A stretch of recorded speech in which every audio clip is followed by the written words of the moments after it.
กราบสบายดีพี่น้องทางผังลาวกราบสวัสดีพี่น้องทางผังไทยและต่างประเทศเบิดสุขุสุคนมื้อนี้กามาพบมาพอกับน้องสาอีกแล้วเนาะตอนนี้ทมฐานกำลังสิแล้วเนาะทมกับไอ้ทงพอเฒ่ากับไปตัดพด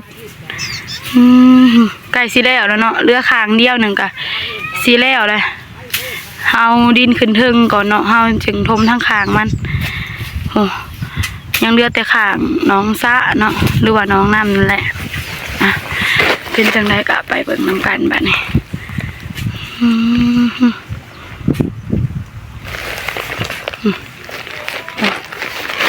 พอเฒ่าเพิ่นก็หาเลาะตัดพดมาใส่เนาะ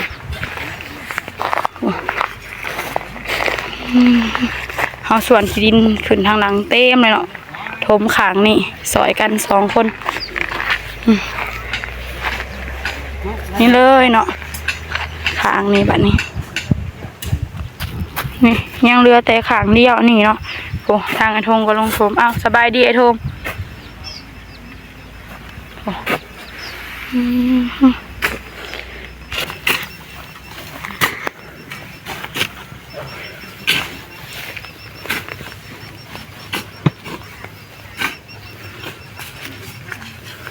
ทางหัวมันหาแป้นมาใส่นะทางหัวมันเอาขี้ดินขึ้นมันกระไรลงที่ไหน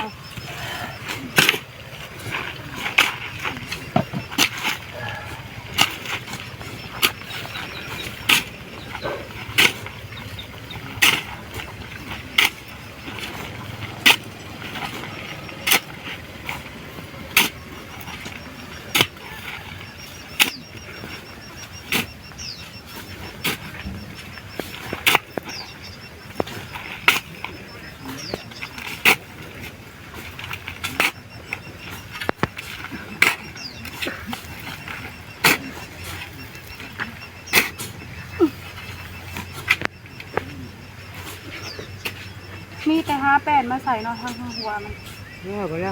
ส่วนขึ้นแล้วมันกระไรลง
ตอนนี้ทมใกล้สิแล้วเนาะฮากะน้องลินเพิ่นไปเปลี่ยนเนาะเปลี่ยนกัน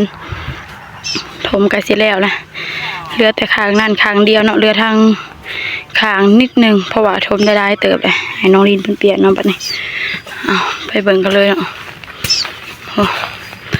ทมใกล้สิแล้วนะแป๊บเดียวเนาะ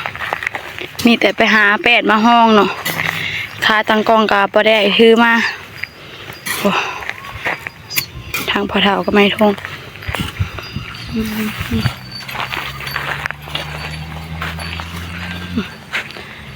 ใส่หนาเติบเนาะ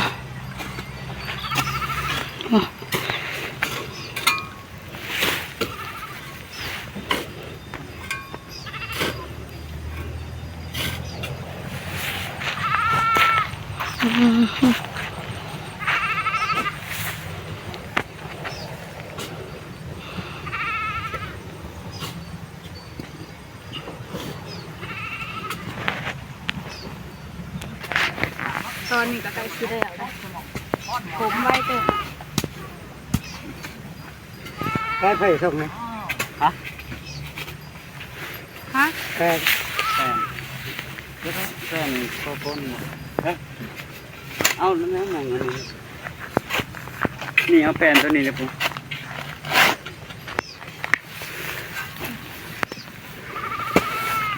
จักแป้นแค่นี้แหละเพราะว่าเอาแป้นจะมาก็บนที่แป้นคือ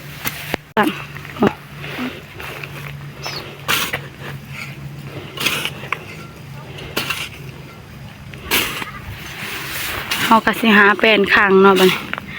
ทมแล้วเลยเขาหาเป็นขังทั้งหัวเนาะทั้งหัวมันสูงมันก็เลย ส่วนขึ้นมันก็เลยไหลลงคือเก่า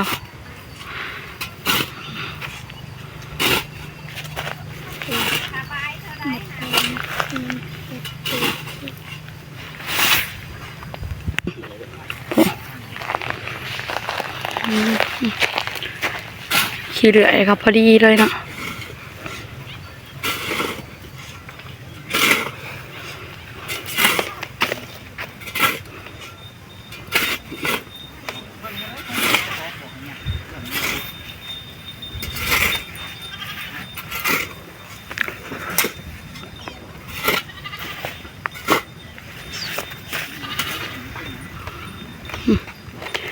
นี่เลยเนาะ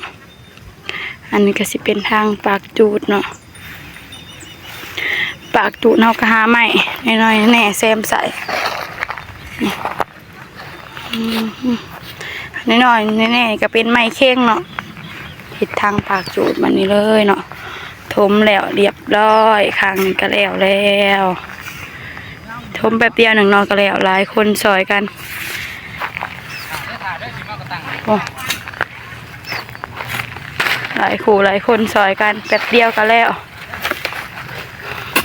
โธ่แล้วเลยเนาะมีแต่หาแป้นมาขังทางหัวมันแดดแห้งๆเนาะตอนเที่ยงบ่ายโมง2 โมงแล้วแหละเพื่อเฮาออกมาแต่เฮือนก็สวยเติบเนาะเมื่อคืนนี่ก็ไปเอาต่อออกมาให้พ่อเฒ่าเลยเอามากินน้ำกันถ้าแป้นมาบองคางทางพ่อเฒ่าเพิ่นกำลังตอกเนาะนี่เลยเนาะนี่เลยเนาะทางขางก็สิประมาณนี้เนาะเอาแป้นใส่แต่ทางหัวเนาะพอแล้วว่าแป้นนะปุ๊พ่อในไซส์ข่อยยังไม่ได้เอามาเลยจากอัน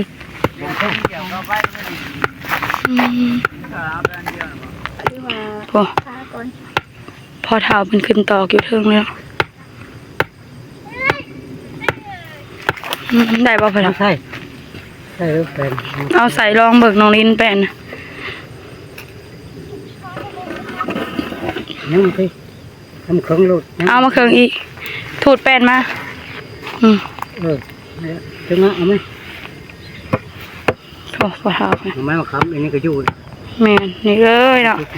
ทางข้างห้ามบ่ได้นั่นเนาะห้ามบ่ได้เอาแป้นใส่เพราะว่ามันได้เลยเนาะพ่อเท้าซ้ำนี่กะโอ้ป้าโถมแบบเดียวแล้วเนาะสอยกันหลายคู่หลายคน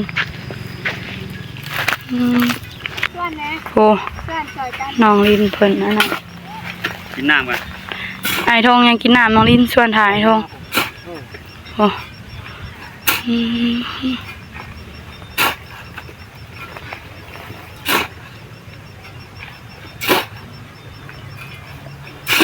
ไอ้ทงเพิ่นยังกินน้ำเนาะให้น้องลินชวนถ่ายน้องลินจับมานั่นเจ้าก็จับแป้นให้พ่อเฒ่าถามพ่อเฒ่าว่าจับนั่นใดจับนั่นแหละหายทงกับพ่อเฒ่าชวนขึ้น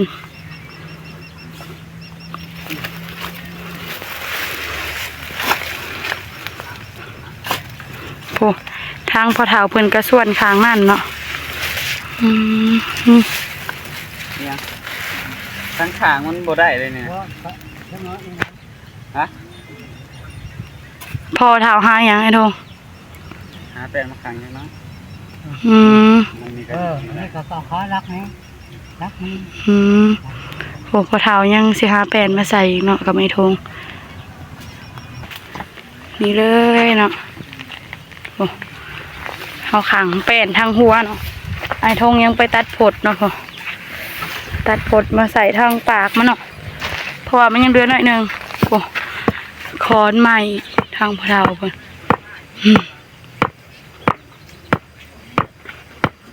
นี่เลยเนาะ เท่านั้นมือแป้งแล้ว ทางนี้บ่มีแป้นเนาะทางนี้บ่มีแป้นพอเท่าอ่ะโอ้ไอ้ทงกับน้องลิ้นถมทางลุ่มเนาะ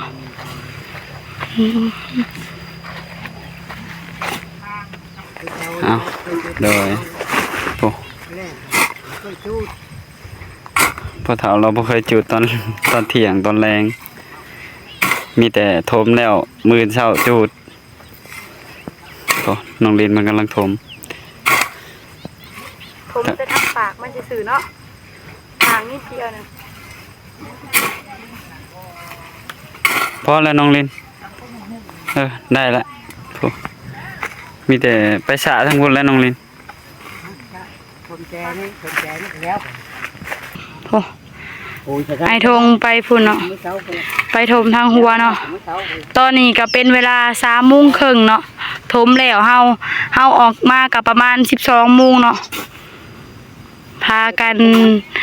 ทำความสะอาดอยู่เพื่อนเนาะก็เลยออกมาซ่าแน่จนเที่ยงเนาะเฮาออกมากะเพื่อเฮาเฮ็ดนั่นเฮ็ดนี่อยู่เพื่อนเนาะ มันตกเลยทางนี้ คนบ้างนั้นยังเอาบ้างนั้นก็แล้ว เพื่อเฮาเฮ็ดหันเฮ็ดนี่อยู่เพื่อนเฮาออกมากับเพนเนาะออกมาตอนเพนแล้วก็ลุยเลยตอนนี้ก็3 โมงเลยเนาะมื้ออื่นเฮาจึงจูดเนาะ มืออื่นพอแล้ว แม่ คล้ายคำไปแล้วมันอยู่ พอถ้าว่ามื้ออื่นจึงจูดเนาะก็บ่เป็นหยังเฮาเฮ็ดแล้วก็เฮาก็มีแต่พักผ่อนเนาะเพราะว่าก็แล้วเบิดเลยน้อยทงเนาะตอนนี้มันก็เริ่มค่ำเลยประมาณ3 โมงแล้วตอนนี้ก็โอ้3 คืนแล้วควัด ฮะ แต่เฮ็ดผ่านมา3 คืนแล้วได้ควัด ฮะพอเรา3 คืนได้ขวดโอ้ไอ้ทง เราเห็ดกันเลยที 3 คืนได้ควัดกูแค่กูเด็ก โอ้นี่เลยเนาะทางปากจูดทางนะทมแล้วหรือบนน้องลิ้นทางเทิงนะ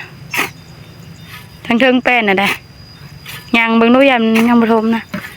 ทมมันขึ้นสูงๆเนี่ยนะ ป้าไอ้ทงยางไปเบิ่งน้ำน้องลิ้นเบิ่งดูขึ้นสูงแล้วล่ะ อยู่แต่เนี่ยอยู่ชอบพระเจ้ารับนะเพราะมันไม่ให้ ทางนี้บ่มีอันนั้นเลย บ่มีแป้นเด้นี่เอาหลังกระซีใส่นี้เถอะ ขี้เลื่อยนะส่วนทั้งหมดมันบ่มีขี้เลื่อย อืม บ่มีแต่ สิส่วนขึ้นมันเต็มบ่ตัวนี้กะนี่ ได้แล้ว พระพอดีก็ได้แล้วครับมันอายเอาจูดจะก่อนยังนั้นนั่นอีกก็ได้ ป้าเถอะโอ้เสร็จเรียบร้อยมื้ออื่นจึงพากันจูดเนาะชมเรียบร้อยแล้วถือว่าไวเนาะขาบเดียวหนึ่ง ไว้นะ ขาบแรงเนาะขาบแรงแบบเดียวนี่เลยเนาะเริ่มขำแล้วก็ยังแดดอยู่เนาะพวกหวามแห้งกันเห็ดเขาเดียวกันเลยเอานี่เอาเปิงรอบๆเลยเนาะพวกเรียบร้อยแล้วแบบนี้ แก้วตำมะโขด โอ้บรรยากาศตอนแดดๆเนาะ บ่แดกเอามาดูพากันเห็นแล้วไปเลยมีแต่มื้ออื่นเพิ่นละได้จูดเนาะมื้อนี้มันสิค่ำแหละทางพ่อเฒ่าเพิ่นก็บ่ค่อยมักแบบบ่ค่อยได้จูด ยามแรง เราบ่เคยจูดยามแรงเนาะมีแต่จูดตอนเช้าเพราะว่าตอนเช้าบ้านเฮาได้ดูแลมันอย่างดีอะนะ แม่ บัดยามแรงบัดมันกำลังสิใหม่ไปแบบบัดมันรู้เฮาบัดนั้น นอนซะเนาะ นอนซะบางทีมันก็รู้ใหม่เบิดบางทีก็ แม่นป้าเถอะ เพิ่นบ่ทันหั่น ลุยจนแล้วเนาะขาบเดียวหนึ่งฮอดว่าฮอดขาบซ้ำประมาณ2 ชั่วโมง ฉะนั้นมันฮอด แล้ว แล้วมันหุ่มๆไปเลยคือว่าแบบโอเค ทม2 ชั่วโมงแล้วเลยสอยกัน เต้าน้อยจังนี้นะแป๊บเดียวคือว่าเอาขี้เหลือยนะแต่เอาขี้ดินคือของเฮา ป้าเถอะ มันโดด ถึงเมื่อยถึงอีหยังเนาะต้องใจแห้งแต่นี่ใครแหน่แป๊บเดียวก็แล้วส่วนขึ้นมันเบาๆเนาะขี้เลื่อยนะ เห็ดแป๊บเดียวเห็ดแบบมันบ่ข้าวก็ยิ่งแล้วนี่เห็ดแบบบ่ข้าวก็ยิ่งแล้ว โอ้ นี่ขาดเรือนะ อืมแดดแห้งคัก ขี้เลื่อยแป๊บเดียวหนึงเราขี้เลื่อยนะ ถ้าขี้ดินนี่โดนเติบแล้วหน่อยโทง อืม ขี้เลื่อยมันส่วนขึ้นง่ายเนาะขี้ดินเฮาต้องขุดขี้ดินก่อนถึงส่วนขึ้นเนาะขี้ดินมันก็หนักแน่อันขี้เลื่อยมันก็เบาเนาะส่วนขึ้นไวๆแล้วเนาะ ก็ต้องว่าถ้าเรื่องขวดก็อันนี้แล้วง่ายกว่า ขี้เลื่อยบ่ง่ายกว่า เนี่ยขี้ดินนี่ไปเฮ็ดแบบยากๆค่อยๆเฮ็ดบ่เป็นนี่นำขี้ดินเนาะเอาบัดนี้ก็สิได้จบคลิปแล้วเนาะพี่น้องเดี๋ยวมาพบมาพอกันในคลิปหน้าเนาะก็ขอบคุณเนาะทางนี้ FC เบิดทุกคนเนาะที่เบิ่งคลิปของน้องทุ่งตั้งแต่ต้นจนจบที่บ่ความโฆษณาเนาะทางน้องทุ่งก็ขอกล่าวเข้ามาสบายดี